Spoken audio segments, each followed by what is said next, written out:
today on Divorce Court. I'm here today because my dog has come between me and my girlfriend. I gave PJ the ultimatum, or the dog or me. I chose the dog. I was so upset that she chose the dog over me. Lawanda has a bad temper. You can't say anything to her without her ready to fight. She said, when you threaten me, I'ma tase you. I would like to continue our relationship. I don't never want to see that dog again. Divorce Court is now in session. Good day, ladies and gentlemen. I'm here today with Peggy, PJ Jackson, and Lawanda Jackson. You two have been together for 5 years, but you do not want to be together anymore. There has been an interloper in your union. Ms. Jackson, I'm gonna call you, since you're both Ms. Jackson, I'm gonna call you PJ and you Lawanda. You okay with that? Yes, ma'am. PJ, why don't you tell me what happened? Well, it started with my dog, Duffy. What kind of dog is Duffy? Duffy is a 24-pound West Highland White Terrier. Oh! Yeah, that's I'm a Duffy. dog person. That ain't cute. Very, very cute. Okay, so we weren't living together, but I was living in Augusta. She was living in Atlanta. I decided to move from Augusta to Atlanta to be with her. And I told her before I moved that I wanted to get a dog. Mm-hmm. And she said, okay, you can have one dog. So about 6 months into, after we moved in together, 6 months in, I got Duffy. And ever since I brought him into the house, her whole attitude changed toward me. Every time the dog would move, like would get on the couch, she would throw things at the dog to make him get off the couch. You throwing stuff at Duffy? No, I didn't. PJ loved the dog more than she loved herself, you know.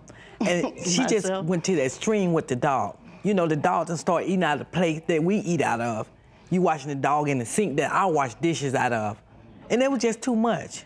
She just went to the extreme with the dog. But it was just your attitude, your whole attitude. Well, tell me, what was her attitude towards the dog? She's saying that I could get the dog, but when I brought the dog in, it was like, why did you bring this dog here? Well, that's what we agreed on. Mm-hmm. Okay, but she said, no, I didn't agree to that. You didn't tell me that you were going to get the dog then, because I didn't tell her that that day that I was going to get the dog. We were sleeping in the same room, but because of Duffy likes to get into bed, she doesn't want him to get into bed. Well, sleep in the bed. That's right. Sleep in the bed. So I moved out of the room to go. He's not a human being. He's an animal. Hold up, PJ. Yeah. You mean to tell me you got a dog, didn't quite tell her about it, and let the dog sleep in the bed, and she says, I don't want the dog in the bed. I talk about a There's too much going on. That's just too much. You know what I mean? You know, if she don't want her in her personal space, you actually moved out to sleep with the dog as opposed to her. And she know how I feel about the dog. And don't you think that's a little deep? It's a little deep, but it's just she loved the dog. Just be honest. Tell the truth. You love the dog. Say it. Yeah, I love the dog. Okay, but her attitude is what makes me not want to sleep in the same bed with her. How she treated me. Yeah, because you want give me an put the dog in the middle. Give me an example of what she's done. She's already said you wash the dog in the kitchen sink. She said that already. What else do you do? If I go to work and I call her and I say, okay, can you just let the dog out for me? She's like, that's your dog, that's your responsibility. We're supposed to be partners in a relationship. But another thing with her is she has her things that she likes to do. She likes to go out, she likes to party, she likes to spend time with her friends and stuff. Yes, I do. And and my dog is my comfort. So her friends are her comfort, my dog is my comfort. So I enjoy being, and I don't see why you want me to give up the dog. Like animals, is that it? I don't like animals, but I don't mistreat them. Mm-hmm. You know, I go along with it. Just like when she's at work, she calls and say, you gonna take my dog out? I said, yeah, PJ, I take the dog. I goes in the room and open the door. I said, come on, Duffy, you want something to eat to go out? Duffy look at me like, I said, guess what? You wait on PJ to get home, because I'm not gonna do it. So when she come home, she said, well, kind of like a dog doesn't understand if you say, hey, do you want to do this? You can say come, and they'll do that. You don't tell the dog to come. You know what I'm saying? Yeah, I know exactly what you're saying. But this dog ain't like, he got normal sense. When I goes in there and I try to be nice. I say, hey, Duffy, you want to go out there? I said, you want to go out to use it? He's scared of you. You keep throwing things at him. If you keep throwing things at him, do you throw things at Yes, Duffy? I throw my keys at him because I come home from work and he's on my couch in the window. And look like when I walk up, they open the door, look like the dog will jump down and take out run. He just laying like that, this PJ couch. And I say, and I throw something at him. I think you're inferring a whole lot of attitude that the dog really doesn't have. I mean, like dogs don't. I'm on this couch like it's my. No, a cat maybe. Cat will give you attitude, but not. Dogs aren't like that. Not only that, he brought a cat in the house. Tried to make me think I'm crazy. My blood pressure went up sky high. What happened when the dog brought the cat in the house? No, the cat was in my bed. When I walked in the room and turned the light on, the cat was in my bed. I went to screaming and hollering, ran to PJ, a cat in the house, cat in the house. PJ looked at me, oh, ain't no cat in here, like I'm crazy. I know I saw a cat. I know what I saw. I saw that stray cat outside that be in everybody's yard. In your bed. We got into the argument about me feeding the cat out of the plate. I mean, the dog out of the plate. Right. And she she had a frying pan. She was going to hit me with a frying pan. When I pull up. But we had it was a friend of ours in the house that took the frying pan from her, so she couldn't get Well, tell about the taser. Lawanda, did you threaten her with a frying pan because the dog was eating out of the plate? Yeah, I threatened her with the frying pan because she had a taser. Every time we get into it, she walk around with the taser and say, I'm going to tase you. You got a taser? Yeah, tell the truth. Tell her about the taser. Threatening to tase people? Well, okay, that's to keep her off of me. They call her Bull. Her nickname is Bull. Now, why do you think she has that nickname? I do not know. Because she likes to fight and raise hell. So when she gets mad... Oh, like the Raging Bull, the movie. Yeah, like a bull in I like to race with you. But where's all that anger coming from? So Did you buy a taser specifically to get her off you? I did. So I told you, what I tell you, if you tase me and I go down, you better pray I don't get up. Now, Lawanda, let's take a minute. Now, I think I understand what the problem is with the dog. I think we got a little anger issue over here. Okay. The taser, I do not think was a good resolution, but we'll skip that for right now. I understand, PJ, that Lawanda goes out a lot, she's partying, and you feel like that's happening too much. So I want to talk about that. Why didn't you tell me all this before I moved from Augusta to Atlanta to be with you? You loved me. Okay, I love you. You still love me? Do you love me? Do you love me? But look at me right now. Look at me right now. Look at me in my eyes and tell me you don't love me. I'm talking to the judge right now. No.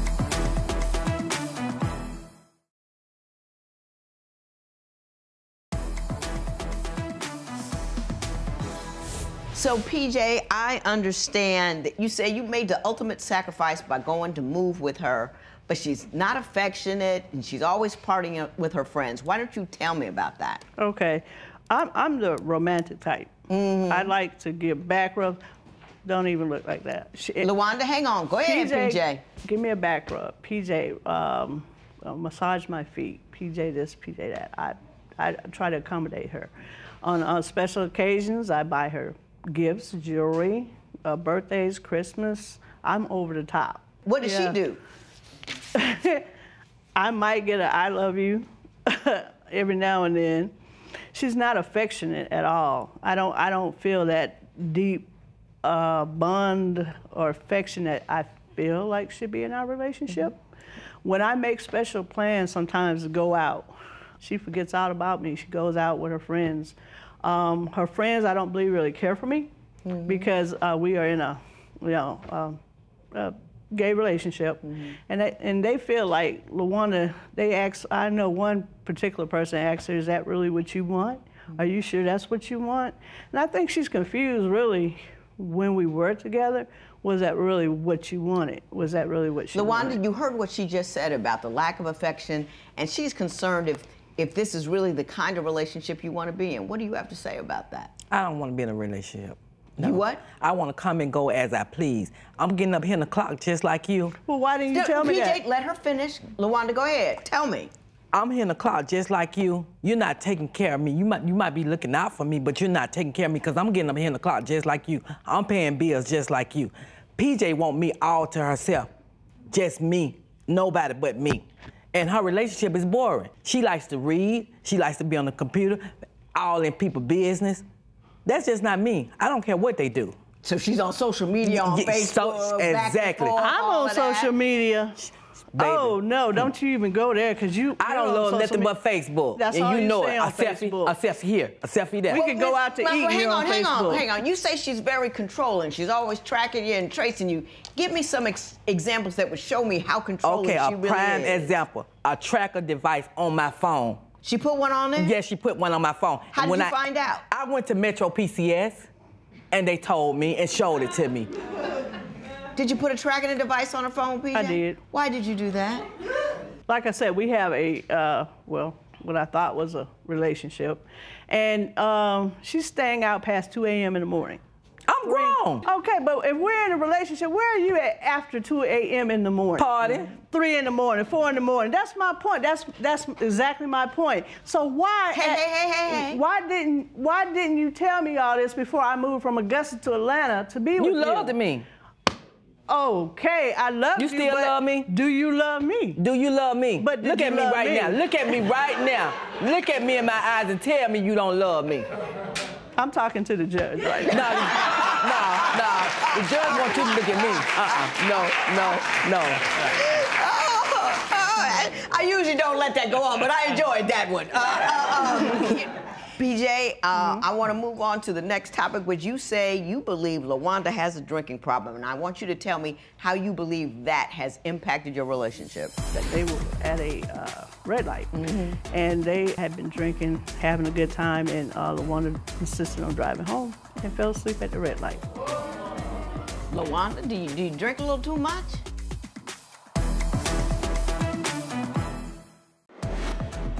How would you feel if your partner loved their pet more than you?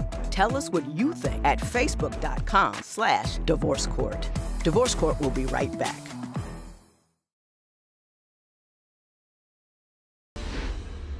Why do you think Lawanda has a drinking problem?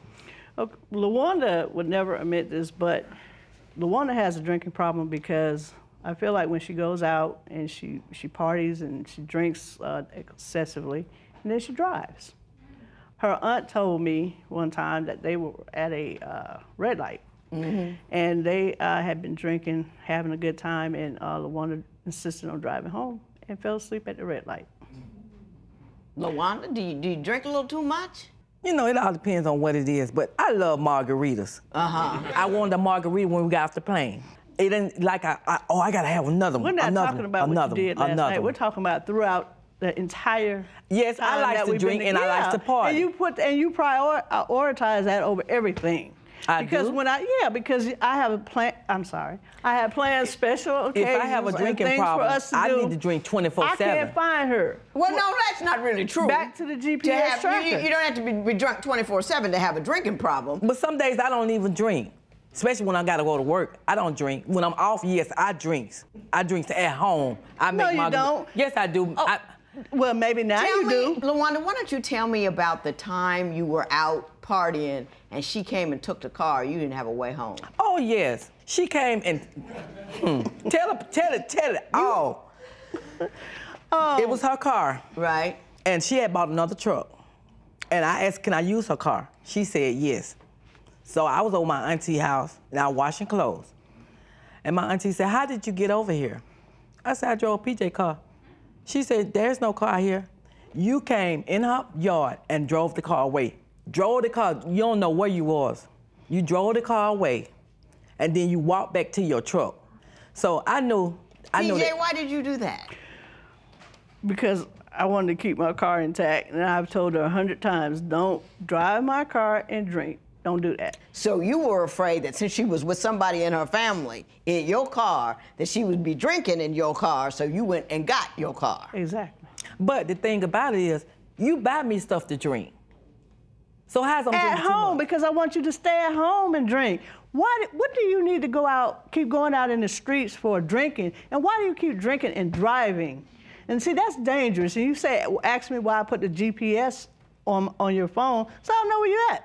Now, Lawanda, I'm not no child. Drink. I didn't say you were. I have judicially obligated. You can't be drinking and have those keys in your hand. You're so right. Because what happens is you get in an accident, you kill some woman and her daughter, and you get a hangnail because you're so loose and drunk in the car that nothing ever happens to you. You don't have that right to expose us to that kind of danger. None whatsoever. You understand me? Yes, ma'am. You're right. That ain't got nothing to do with controlling. That's illegal, immoral. It's just wrong on every level, and then some. Okay. So you guys are done with one another? Yeah. We're cool. You cool? Mm-hmm. Well, my understanding is, friends. PJ, you want $800 in outstanding bills, but Lawanda, you say she actually owes you $1,200. Exactly. So you're going to explain that to me, and I'll tell you how I will resolve that matter. When is it okay to put a tracking app on your partner's phone? Share your opinion on Twitter and Instagram at Divorce Court. Divorce Court will be right back.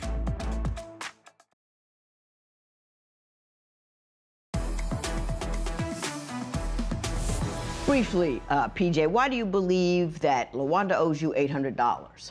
Because when she moved, I came home one day and she was gone. Right. Our agreement was I pay the rent, right, and she takes care of the utilities. Uh-huh. Okay, so when she left me holding the complete bag. I see you reaching for something. Why don't you give that to Joe? And so you think that she should at least pay the utilities for the first month when she left? Yeah. Or was it a month she was there? Yeah, she was gone for about right at a month. And didn't pay for that month that she was living there? Yeah, she hadn't. And you stayed in the house? You were already behind in the utilities, Lawanda, okay, when you left. Why don't you tell me why you believe she owes her $1,200, but you don't owe her anything? First of all, the $1,200, she was living in Augusta. When I went and got her from Augusta and brought her to Atlanta, her car was messing up. Her transmission in her truck was going out. She knew that. So she kept telling me she'd been on Craigslist and she seen a car that she wanted. So I said, well, how much the car is? She said $1,200. She said, but I want to go check it out. We went over to the man's house and she test drove the car. She said, well, I like the car. I said, you sure? She told the man she wanted the car. So the man had my name and her name on the title. Mm-hmm. But when PJ got the car, my name was not on it. Who paid for the car? I paid cash money for the car. My mama had passed me. Did she pay cash money for the car? Yes, I paid. Yeah, she paid. Okay, this is what we got, ladies. You know, first of all, I'd never recommend moving to be with somebody. You should live with somebody. You know what I'm saying? It usually doesn't work out. You have a relationship where you've lived together for a while or known each other a while before you get up and move your life, because it's different being in a house with somebody than it is in a long-distance relationship. That's number one. Number two, I love Duffy, and I'm glad Duffy loves you, and you got somebody to love now that Lawanda is gone. Okay. Number three, you guys were in it together. It was one household. You were putting in utilities, you were putting in rent, you were putting in utilities, you were putting in the money. So I'm not going to start giving money back and forth across. Let's call it a day. Let's call it even. Let's call it done. And everybody, you know, be glad that you loved one another. Be glad that it's over. You take Duffy and you take your freedom. There will be no recovery for either party, and this matter is adjourned.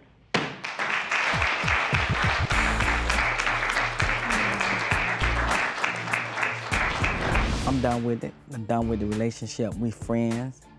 I'm concerned about how she doing, because she's up here in Georgia by herself, no family members. So I be concerned about her, how she doing in her health and everything. But that's it. I think Lawanda and I will be friends. We still have a lot in common. We still enjoy each other's company, but we just can't be lovers